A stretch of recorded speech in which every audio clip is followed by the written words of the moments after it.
Saudara, polisi sebut kesendirian tanpa tempat berkeluh kesah jadi salah satu faktor yang mendorong salah seorang siswa melakukan peledakan di SMA Negeri 72 Jakarta. Kita akan bahas hal ini bersama pakar psikologi forensik Reza Indragiri dan juga Komisioner Komisi Perlindungan Anak Indonesia KPAI Diah Puspitarini. Selamat malam Pak Reza. Selamat malam, Assalamualaikum. Waalaikumsalam warahmatullahi wabarakatuh. Bu Diah, selamat malam, Assalamualaikum. Selamat malam. Waalaikumsalam Mas Randy.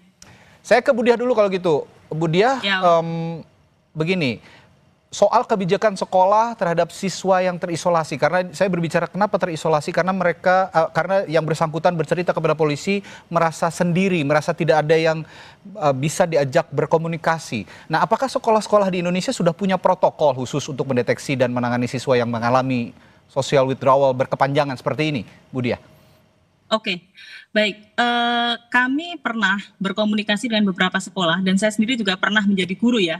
Jadi sebenarnya belum ada standar yang umum atau baku ya, bahwa sekolah itu harus ada asesmen dari awal. Tetapi tidak kita pungkiri bahwa sebagian besar sekolah di Indonesia ini sudah melakukan asesmen. Ya. Dan asesmen itu penting. Kenapa? Karena bisa mengetahui bagaimana kondisi anak, itu yang pertama. Yang kedua, mengetahui latar belakang keluarga. Dan yang ketiga, itu mengetahui anak ini nanti kecenderungannya bagaimana. Nah, kalau kita bisa mengetahui dari asesmen awal, dan di beberapa sekolah sudah dilaksanakan ini, itu akan memudahkan pihak sekolah untuk mengetahui dan memetakan kerentanan anak. Kerentanan anak ini menjadi penting. Karena hari ini kita berbicara, anak itu tidak berdiri sendiri. Anak itu ada orang tua, anak itu ada latar belakang ekonomi, anak itu juga memiliki kepribadian yang seperti apa. Itu kan kita harus mengetahui ya. Nah, memang sebagian sekolah belum, ya sebagian besar sekolah di Indonesia memang belum menerapkan itu, tetapi bahwa sudah ada yang menerapkan itu juga sudah banyak. Maka kita belajar hari ini, ya dengan kejadian ini, mungkin ada kebijakan yang seharusnya dibuat ya, direkomendasikan bahwa seluruh sekolah ya mungkin bisa melakukan asesmen awal. Dan saya juga mendengar ya dari Kementerian Pendidikan Dasar dan Menengah ini kan sudah memberikan pelatihan BK kepada seluruh guru. Ya, dengan artian semua guru ini sudah memiliki kapasitas untuk melakukan asesmen awal. Walaupun nanti memang harus ada expertise dari psikolog begitu ya. Tetapi bahwa untuk memetakan kondisi anak perlulah saya kira, dan ini saya kira semua guru juga bisa begitu. Karena saya dengar juga komposisi guru bimbingan konseling atau BK ini satu guru untuk 900 siswa katanya begitu. Nah, ini yang juga apa benar demikian? Boleh dijelaskan, Bu Diah? Saya ralat ya, bukan 900 tapi 150. 150 sudah mengecil ya. Saya jadi guru BK juga, Mas. Ya, baik. Jadi sekarang komposisinya satu guru untuk 150 siswa. Dan tentu saja ini masih belum ideal ya, Bu Diah ya. Dan begini, kemarin waktu hari Minggu ketika kami datang ke sekolah, saya datang ke sekolah, itu kan saya tanya juga berapa jumlah guru BK di SMA 72. Ternyata guru BK ada 3. Untuk 780 siswa. Nah, ini kan kurang, Mas. Kalau taruhlah satu orang guru BK kan seharusnya 150. Nah, 3 guru BK itu semestinya mengampu 450 anak. Sementara di sekolah itu ada 780. Berartinya ada kekurangan guru BK di situ. Itu pertama. Yang kedua, ketika kami menangani menangani kasus itu banyak sekali guru BK yang 0, Mas, di sekolah gitu. Jadi memang kalau kita berbicara apakah masih ada kekurangan, iya. Gitu. Baik, saya ke Pak Reza. Kita akan dalami soal profiling kesendirian ekstrim, Pak Reza. Misalnya, saya bertanya begini, dalam kasus SMA 72 ini, apakah kesendirian remaja yang berujung peledakan yang terjadi di SMA 72 ini bisa dikategorikan sebagai loneliness with rage misalnya? Atau saya bertanya, tanda-tanda psikologi spesifik apa yang membedakan dengan misalnya kesepian biasa? Justru saya bertanya-tanya, kesendirian ini sepatutnya kita tempatkan sebagai gejala dalam kurung simptom atau sebagai sebuah masalah. Kalau menurut saya, kesendirian artinya ketika seseorang memilih untuk menarik diri dari lingkungan sosialnya, itu lebih sebagai sebuah gejala. Sehingga yang harus dijawab adalah bukan semata-mata bagaimana mengatasi gejala ini, bagaimana menghilangkan kesendiriannya, bukan. Tapi kita kembali ke akar persoalan di titik hulu, yaitu sesungguhnya masalahnya apa. Sampai kemudian seorang anak memutuskan untuk kemudian menampakkan gejala dengan cara kesendirian semacam itu. Nah, perkiraan saya untuk mengamati atau mengobservasi seorang anak memilih untuk isolasi diri, menarik diri secara sosial, itu barangkali tidak hanya bisa mengharapkan seorang guru BK. Tapi kita paham ada istilah mentoring. Ada mentor, ada mentee, ada tentor, ada tenti. Untuk menunjukkan bahwa semestinya sesama siswa, misalnya yang paling sederhana, senior bisa melakukan pendampingan terhadap junior. Satu orang senior memonitor, melakukan tanda petik pengasuhan kepada adik-adik sebanyak 3 sampai 5 orang. Saya pikir pendekatan semacam ini bisa dilakukan sehingga kita tidak lagi harus berkutat bagaimana caranya menambah guru BK, karena toh juga tidak mudah untuk itu. Dan juga tidak harus berpikir bagaimana mengurangi jumlah siswa, tapi justru memanfaatkan sumber daya yang sudah ada, yaitu sesama siswa itu sendiri. Oke, nah bagaimana ini bisa ditanggapi oleh KPAI, Bu Dia? Jadi tidak harus mengandalkan guru BK kalau kata Pak Reza tadi, bisa juga mengandalkan senior-seniornya yang ada di sekolah. Oke, saya setuju. Jadi begini, kalau kita berbicara di kasus 72, ya, ini yang kebetulan kami juga terjun di lapangan. Kami yang bertemu dengan guru, kami yang bertemu dengan siswa, kami bertemu dengan anak korban, kami ketemu dengan si terduga yang sekarang sudah ditetapkan anak pelaku. Ini kan case-nya itu kompleks, Mas. Ya, case-nya itu sangat kompleks. Pertama, kalau dikata apakah anak ini kesendirian, iya, kesendirian itu faktornya kan dari apa kita bisa melihat ya, dari latar belakang keluarga, kemudian dari bagaimana pendekatan keluarga. Anak ini kan memang sudah rentan sejak dari awal, ya. Kemudian yang kedua ditambah dengan kondisi di sekolah yang mungkin dia juga interaksinya kurang terbatas. Anak ini pintar loh, Mas. Betul. Anak ini pintar. Saya dengar juga demikian. Ya. Itu yang kita harus garis bawahi. Anak pintar itu, kenapa kemudian dia menjadi agak berbeda dengan yang lainnya, mungkin keberterimaannya kurang ya, dan lain sebagainya, itu karena ada faktor ekonomi juga di belakangnya. Ada faktor yang dia tidak bisa mendapatkan keutuhan di rumah. Jadi kalau kita melihat kompleks nih, untuk case yang si anak di 72. Tetapi kalau secara umum misalnya, apakah ini kaitannya dengan pendampingan di sekolah dan lain sebagainya, memang sangat kompleks. Saya katakan, ini melihat anak itu pertama saja, ini sudah ini sudah kompleks nih anaknya gitu ya. Sehingga saya kira kalau kita mendudukkan apakah ini kaitannya dengan guru BK dan lain sebagainya, ya memang tidak secara langsung tidak ya. Tetapi bahwa kalau Bapak Ibu ke kelasnya dan melihat coret-coretan di meja anaknya, itu bisa lihat betapa kesepiannya dia. Itu. Dan seharusnya guru itu bisa melihat itu dari awal, gitu. Karena tulisannya jelas, Mas, dan itu tulisannya udah lama. Itu yang kita bisa melihat dari mata ya, dari mata, dari sekilas. Nah, yang kedua itu interaksi juga, gitu. Nah, apakah harus menambah guru? Memang saya setuju dengan Pak Prof Indra ya. Jadi memang kita tidak bisa menunggu dari sistem dan lain sebagainya. Ada hal yang harus kita tekankan pada anak, yang itu bisa dilakukan oleh guru, karena guru juga transfer of value, just not knowledge ya. Sehingga guru juga bisa menambahkan resiliensi kepada anak gitu. Resiliensi kepada anak, penguatan bahwa ini loh nak, kamu tuh juga hidup di dunia seperti ini, ada orang yang nggak suka, ada orang yang senang, dan orang tua pun juga harus begitu gitu. Sehingga jangan merasa kesepian, mestinya gitu ya Mas ya. Baik, karena Bu Dia sudah menyinggung juga peran orang tua dan hilangnya peran orang tua sepertinya ya dalam kasus ini, sehingga mengakibatkan anak ini depresi. Saya akan bertanya ke Pak Reza. Kita bicara pathway depresi menuju tindak kekerasan yang akhirnya dilakukan sang anak ini. Bagaimana mekanisme psikologis ketika depresi akibat isolasi sosial misalnya, Prof, bertransformasi menjadi ide kekerasan destruktif seperti yang terjadi di SMA 72 ini? Mari kita ingat kembali perkataan Kapolri Jenderal Listio Sigit yang menyebut bahwa anak ini situasinya bersangkut paut dengan bullying atau perundungan. Kita bicara perundungan di titik hulu, kemudian kekerasan di titik hilir. Lantas apa prosesnya? Bagaimana siklusnya sampai kemudian pengalaman perundungan itu menjelma menjadi perilaku kekerasan? Dari sekian banyak kasus perundungan yang saya dan Yayasan Lentera Anak masuk ke dalamnya, termasuk hadir di persidangan, saya cukup yakin untuk mengatakan bahwa korban perundungan tidak hanya menjadi korban satu kali, tapi mengalami viktimisasi majemuk. Viktimisasi pertama dia alami ketika dia menjadi sasaran perundungan teman-temannya. Dilecehkan, direndahkan, dihina-hina, disakiti, dan seterusnya. Yang sifatnya berulang. Tidak berhenti sampai di situ. Ketika anak mencoba mencari pertolongan, dia berkeluh kesah ke keluarganya, dia mengadu ke gurunya. pihak-pihak yang semestinya memberikan pertolongan justru mengeluarkan kalimat-kalimat klise yang memojokkan anak lebih jauh lagi. Tenang nak, sabarlah, maafkan, coba berteman. Ini situasi yang wajar. Waktu akan mengobati dirimu. Kalimat-kalimat yang terdengar indah tapi sekali lagi justru memojokkan. Sadar tidak sadar, pihak yang memberikan pertolongan seharusnya tapi justru melakukan viktimisasi kedua. Oke. Berlanjut lagi. Anak mengambil inisiatif, konon polisi sahabat anak. Begitu kan sebutannya ya. Jadi anak mencoba memberanikan diri untuk melapor ke polisi.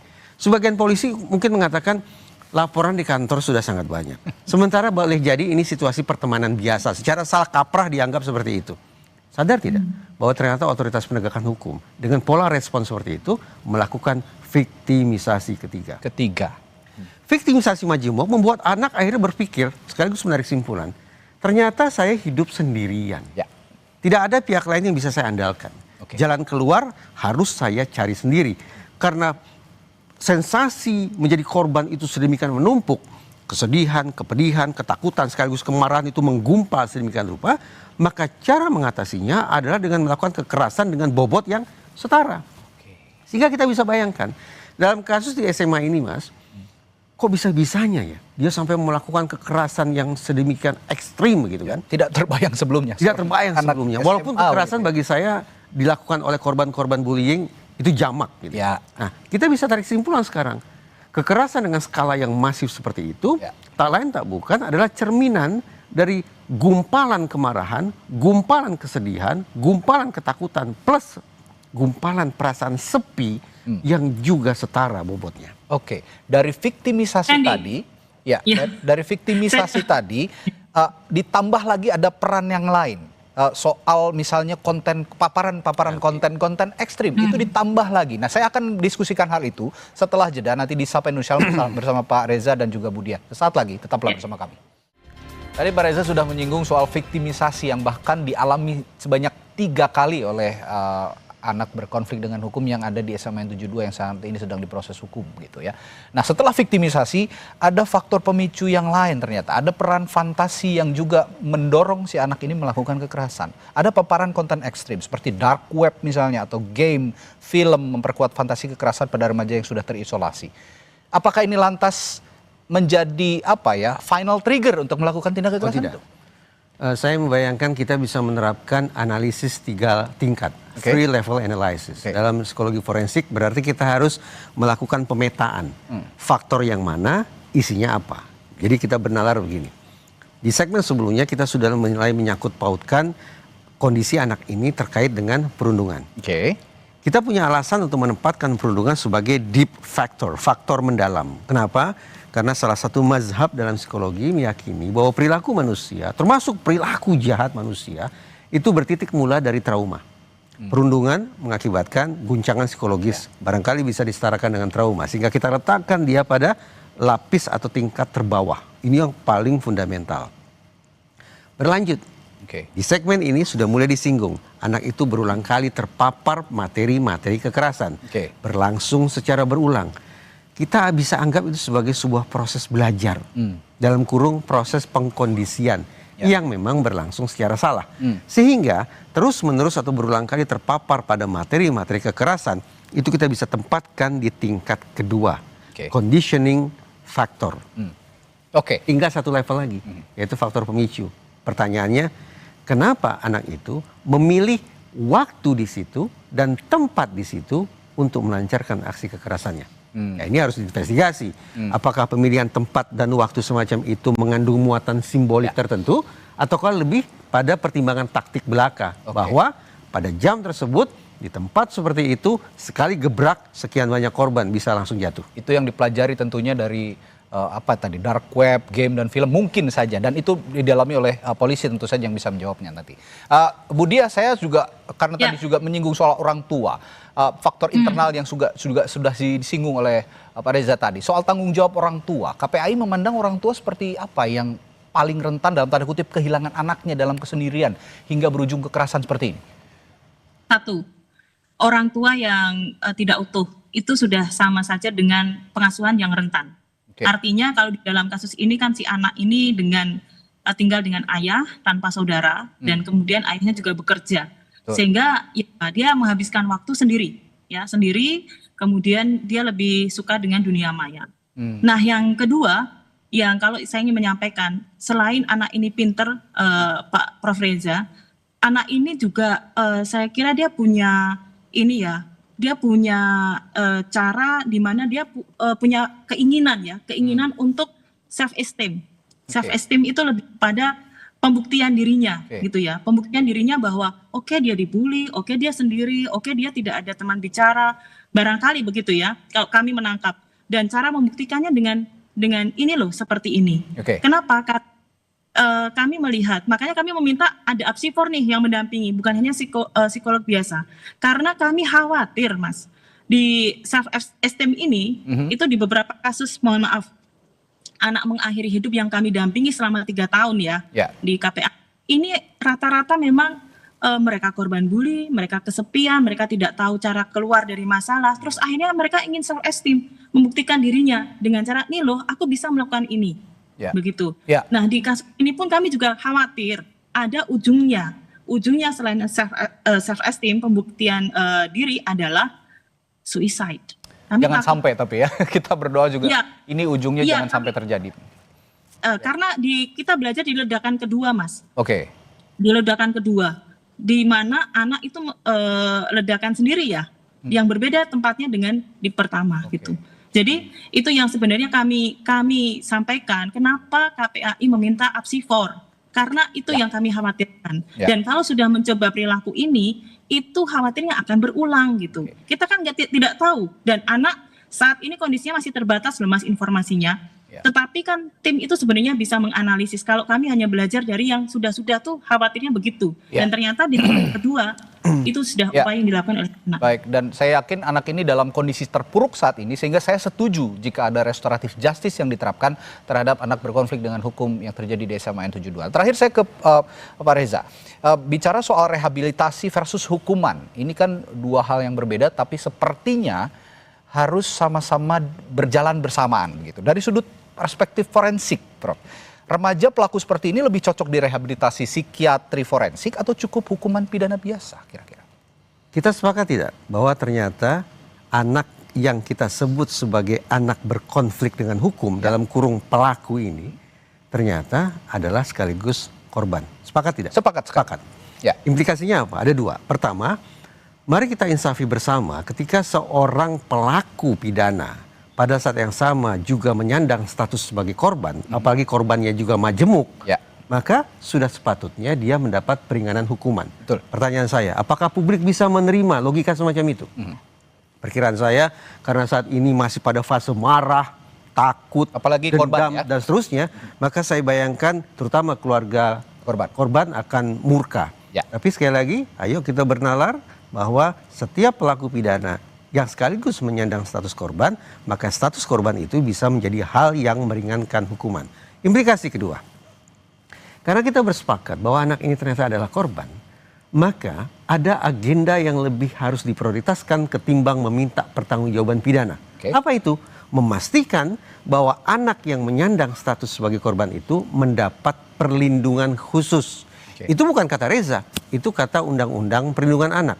Bahwa anak yang menjadi korban kekerasan, anak yang anggap anak ini sebagai korban perlakuan salah dan penelantaran. Tambah lagi kalau kita kait-kaitkan dengan terorisme, anak korban jaringan terorisme, 3 status korban dia sandang, maka 3 bentuk perlindungan khusus pula yang harus diberikan.